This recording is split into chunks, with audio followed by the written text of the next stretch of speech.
വെഞ്ഞാറമൂട് കൂട്ടക്കൊലക്കേസ് പ്രതി അഫാൻ തിരുവനന്തപുരം മെഡിക്കൽ കോളേജിൽ ഗുരുതരാവസ്ഥയിൽ തുടരുകയാണ്. കഴിഞ്ഞ ദിവസം പൂജപ്പുര സെൻട്രൽ ജയിലിൽ അഫാൻ ആത്മഹത്യയ്ക്ക് ശ്രമിച്ചിരുന്നു. ശുചിമുറിയിൽ തൂങ്ങി മരിക്കാനാണ് ശ്രമിച്ചത്.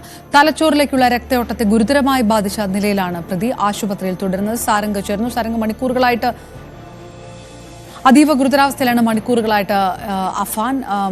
വെഞ്ഞാറമൂട് കൂട്ടക്കൊലക്കേസിലെ പ്രതി മുൻപും ഇത്തരം ആത്മഹത്യയ്ക്ക് ശ്രമിക്കുന്ന ഒരു സാഹചര്യം ഉണ്ടായിരുന്നതാണ്. ഇത് കേസിൽ കീഴടങ്ങിയ ശേഷവും അത്തരം കാര്യങ്ങളിലേക്ക് അഫാൻ കടന്നിരുന്നു. ഉമ്മയടക്കം ജീവിച്ചിരിപ്പുണ്ട് എന്നറിഞ്ഞ സമയത്തായിരുന്നു അഫാൻ അത്തരത്തിലേക്കുള്ള നീക്കത്തിലേക്ക് കടന്നത്. സാരംഗ് ചേർന്നു. സാരംഗ്, മണിക്കൂറുകളായിട്ട് അതീവ ഗുരുതരാവസ്ഥയിൽ തുടരുന്നു അഫാൻ. എന്താണ് മെഡിക്കൽ റിപ്പോർട്ടുകൾ പറയുന്നത്? ഇന്നലെ രാവിലെ 11 മണിയോടെയായിരുന്നു അഫാൻ പൂജപ്പുര സെൻട്രൽ ജയിലിലെ UT ബ്ലോക്കിൽ ആത്മഹത്യയ്ക്ക് ശ്രമിച്ചത്. TV കാണാനായി സെല്ലിൽ നിന്നും, പ്രത്യേക നിരീക്ഷണമുള്ള സെല്ലിൽ നിന്നും പുറത്തേക്ക് ഇറങ്ങിയ സമയത്ത് ശുചിമുറി ഉപയോഗിക്കണമെന്ന് പറയുകയും അവിടെ ഉണക്കാനിട്ടിരുന്ന മുണ്ട് ഉപയോഗിച്ച് കഴുത്തിൽ കുരുക്കി ആത്മഹത്യാ ശ്രമം നടത്തുകയായിരുന്നു.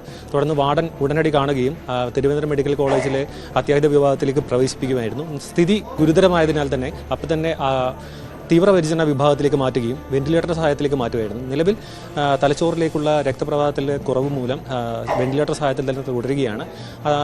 നിലവിലെ സ്ഥിതി ഗുരുതരമായി തന്നെ തുടരുകയാണെന്നാണ് നമുക്ക് ലഭിക്കുന്ന വിവരം. കൂടുതൽ വിശദാംശങ്ങൾ ഒന്നും തന്നെ നമുക്ക് ലഭിച്ചിട്ടില്ല. മാത്രമല്ല, തുടക്കത്തിൽ തന്നെ ഗുരുതരമായി തുടരുന്ന അഫാൻ്റെ ശാരീരിക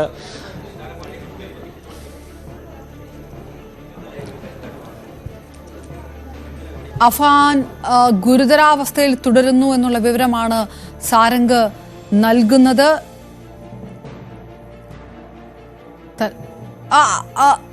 ഓക്കെ സാരംഗ്, ഡോക്ടർമാർ പറയുന്നത് ഇപ്പൊ പറഞ്ഞ പോലെ തന്നെ അത് ആ ഗുരുതരാവസ്ഥ ഇത്രയും മണിക്കൂറുകൾ കഴിഞ്ഞതുകൊണ്ട് കൂടിയാണ്.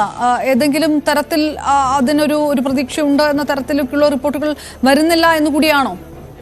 തീർച്ചയായും ഇപ്പോൾ ഒരു ദിവസം 24 മണിക്കൂറിലധികമായി ഇപ്പോൾ ആത്മഹത്യാ ശ്രമം നടന്നിട്ടും ആശുപത്രിയിൽ പ്രവേശിപ്പിച്ചിട്ടും ഇതുവരെ ഒരു ഹോസ്പിറ്റലിൽ നിന്നുള്ള മെഡിക്കൽ റിപ്പോർട്ടോ മറ്റു കാര്യങ്ങളോ ഒന്നും തന്നെ പുറത്തേക്ക് വിട്ടിട്ടില്ല. നിലവിൽ ലഭിക്കുന്ന വിവരം അനുസരിച്ച് സ്ഥിതി ഗുരുതരമായി തന്നെ തുടരുകയാണ്. MICU, അതായത് തീവ്രപരിചരണ വിഭാഗത്തിൽ തന്നെ തുടരുകയാണ് പ്രതി. വെന്റിലേറ്റർ സഹായത്തിലും കൂടുതൽ മരുന്നുകളുടെ സഹായത്തിലും ആണ് ജീവൻ നിലനിർത്തുന്നതെന്നാണ് നമുക്ക് ലഭിക്കുന്ന വിവരം. മറ്റുള്ള വിവരങ്ങൾ കൂടുതൽ ആശുപത്രി അധികൃതരിൽ നിന്നും അറിയേണ്ടതുണ്ട്. സാരംഗ്, അതോടൊപ്പം തന്നെ അഫാന്റെ കുടുംബാംഗങ്ങൾ ഏതെങ്കിലും തരത്തിൽ ഇവർ ഈ വിഷയം അറിഞ്ഞിട്ടുണ്ടോ? ആരെങ്കിലും ആശുപത്രിയുമായി ബന്ധപ്പെടുന്നുണ്ടോ? അങ്ങനെ എന്തെങ്കിലും വിവരമുണ്ടോ? ഇത് അത്തരത്തിൽ എന്തെങ്കിലും പ്രതികരണങ്ങളുണ്ടോ? നിലവിൽ കുടുംബത്തിൻ്റെ ഭാഗത്തു നിന്നും യാതൊരുവിധ പ്രതികരണവും നമുക്ക് ലഭിച്ചിട്ടില്ല. ആത്മഹത്യാ ശ്രമം ഉണ്ടായ നിമിഷം തന്നെ കുടുംബത്തെയും മറ്റും പോലീസിൻ്റെ ഭാഗത്തുനിന്ന് അറിയിച്ചു എന്നാണ് ലഭിക്കുന്ന വിവരം. അത്തരത്തിലല്ലാതെ കുടുംബത്തിൻ്റെ ഭാഗത്തു നിന്ന് പ്രതികരണങ്ങളോ മറ്റു കാര്യങ്ങളോ ഒന്നും തന്നെ ഉണ്ടായിട്ടില്ല.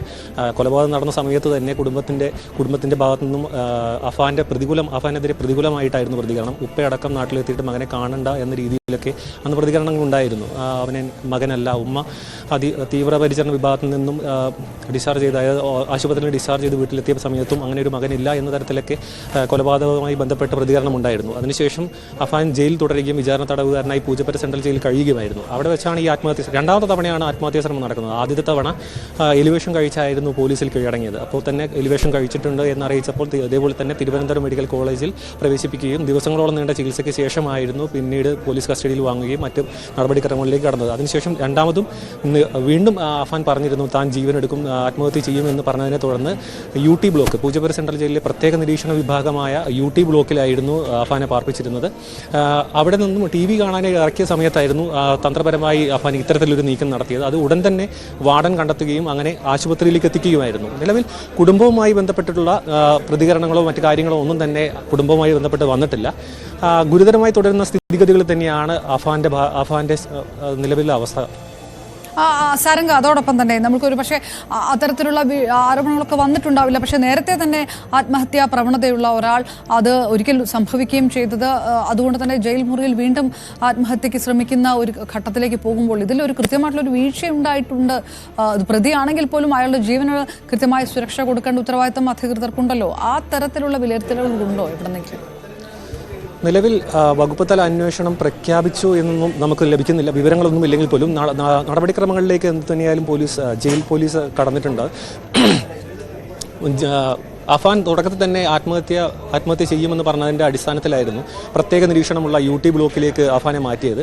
പക്ഷേ അവിടെ നിന്നും അഫാൻ പലതവണ ഇതിനു മുൻപും, അതായത് ജയിലിനകത്തു നിന്ന് തന്നെ ആത്മഹത്യാ ഭീഷണി മുഴക്കിയതിനെ തുടർന്ന് പ്രത്യേക നിരീക്ഷണത്തിൽ നിൽക്കുമ്പോഴാണ് ഇങ്ങനെ ഒരു ശ്രമം നടന്നത്. അത് ജയിൽ അധികൃതരുടെ ഭാഗത്തു നിന്നുള്ള ഒരു വീഴ്ചയായി തന്നെ നിലവിൽ കണക്കാക്കാം. കാരണം ഇത്രയും പ്രമാദമായ തലസ്ഥാന നഗരത്തിൽ ഇത്രയധികം പേരെ, കുടുംബത്തിലെയും കാമുകിയെയും അടക്കമുള്ള ഇത്രയും അധികം പേരെ കൊലപ്പെടുത്തിയ കേസിൽ, ഒരു പ്രമാദമായ ഒരു കേസിൽ പ്രതിയാണ് ഇത്തരത്തിലൊരു ആത്മഹത്യാ ശ്രമം നടന്നത്. അതായത് ഉപ്പയുടെ ഉമ്മയായ സൽമാ ബീവിയെ കൊലപ്പെടുത്തിയ കേസിലെ കുറ്റപത്രം കഴിഞ്ഞ ദിവസം 2 ദിവസം മുൻപേ Nedumangad first class judicial magistrate കോടതിയിൽ സമർപ്പിച്ച് 2 ദിവസം കഴിയുമ്പോഴാണ് വീണ്ടും രണ്ടാമത് അഫാൻ ഒരു ആത്മഹത്യാ ശ്രമം നടത്തുന്നത്.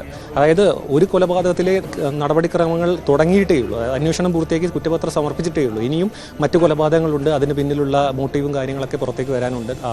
ഈ കുറ്റം തെളിയിക്കേണ്ടതുണ്ട്. പോലീസ് നടപടിക്രമങ്ങൾ പകുതി പോലും ആയിട്ടില്ല. അതിനിടയിലാണ് വിചാരണ തടവിൽ നിൽക്കുന്ന സമയത്ത് പൂജപ്പുര സെൻട്രൽ ജയിലിൽ നിന്നും ഇത്തരം സംഭവം ഉണ്ടാകുന്നത്. ജയിൽ അധികൃതരുടെ ഭാഗത്തു നിന്ന് വീഴ്ച ഉണ്ടായിട്ടുണ്ടോ എന്ന തരത്തിലുള്ള അന്വേഷണങ്ങളും മറ്റും ഇനിയും നടക്കാനുണ്ട്. നിലവിൽ അഫാന്റെ ജീവൻ രക്ഷിക്കുക എന്നുള്ളതാണ് മുൻപിലുള്ള പ്രധാന വെല്ലുവിളി. അതിനുശേഷമായിരിക്കും ഇത്തരത്തിലൊരു സംഭവം കൂടുതൽ വിശദമായ അന്വേഷണത്തിൽ കണ്ടെത്താനാവുകയുള്ളൂ. ഒരിക്കൽ കൂടി സാരംഗ്, നമുക്കത് ക്ലിയർ ആയിട്ട് പറയാൻ കഴിയില്ലെങ്കിൽ പോലും ഇപ്പോൾ 24 മണിക്കൂറായി അഫാൻ ഗുരുതരാവസ്ഥയിൽ ആശുപത്രിയിൽ തുടരുന്നു എന്നുള്ള വാർത്ത വരുന്നു. ഏതെങ്കിലും സുഹൃത്തുക്കളോ അല്ലെങ്കിൽ അഫാന്റെ ഏതെങ്കിലും അകന്ന ബന്ധുക്കളോ ആരും അഫാനെ തേടി അവിടെ എത്തുന്നതേ ഇല്ല? അത്തരം ഒരു അന്വേഷണങ്ങളൊന്നും ഇവിടെ ഉണ്ടായിട്ടേ ഇല്ല, അല്ലേ?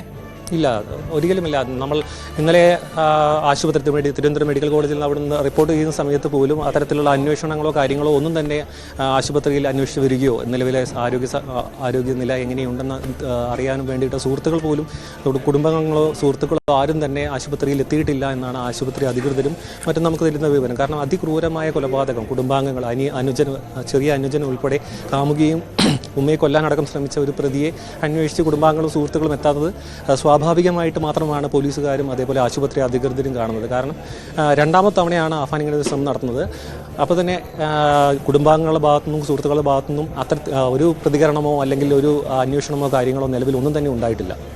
റൈറ്റ്, സാരംഗാണ് വിവരങ്ങൾ നൽകിയത്. ഏതായാലും വെഞ്ഞാറമൂട് കൂട്ടക്കൊലക്കേസ് പ്രതി അഫാൻ ജയിലിൽ ആത്മഹത്യയ്ക്ക് ശ്രമിച്ച് അതീവ ഗുരുതരാവസ്ഥയിൽ മെഡിക്കൽ കോളേജ് ആശുപത്രിയിൽ പ്രവേശിപ്പിച്ചിട്ട് 24 മണിക്കൂർ കഴിയുകയാണ്. ഗുരുതരാവസ്ഥയിൽ തന്നെ തുടരുകയാണ് എന്നുള്ള മെഡിക്കൽ റിപ്പോർട്ടുകളാണ് വന്നുകൊണ്ടിരിക്കുന്നത്. ഇതിനു മുൻപും ആത്മഹത്യാ ശ്രമം നടത്തിയിട്ടുള്ള ആൾ കൂടിയാണ്, പ്രതി കൂടിയാണ് അഫാൻ. ഏതായാലും ഈ നിമിഷം പോലും ഇത്രയും അതീവ ഗുരുതരാവസ്ഥയിലായിട്ട് പോലും അഫാനെ തേടിയോ അഫാന്റെ സ്ഥിതി അന്വേഷിച്ചോ ഏതെങ്കിലും തരത്തിലുള്ള അന്വേഷണങ്ങൾ അഫാന്റെ ബന്ധുക്കളിൽ നിന്നോ കുടുംബാംഗങ്ങളിൽ നിന്നോ സുഹൃത്തുക്കളിൽ നിന്നോ പോലും ഉണ്ടായിട്ടില്ല എന്നുള്ളത് കൂടി ആണ് എടുത്ത് പറയേണ്ടത്. ഏതായാലും അതീവ ഗുരുതരാവസ്ഥ തുടരുകയാണ്. ഏതായാലും സ്പോട്ട് ലൈവ് പൂർണ്ണമാകുകയാണ്. കൂടുതൽ വാർത്തകളും തത്സമയ റിപ്പോർട്ടുകളുമായി വീണ്ടും കാണാം നാളെ 2 മണിക്ക്. നമസ്കാരം.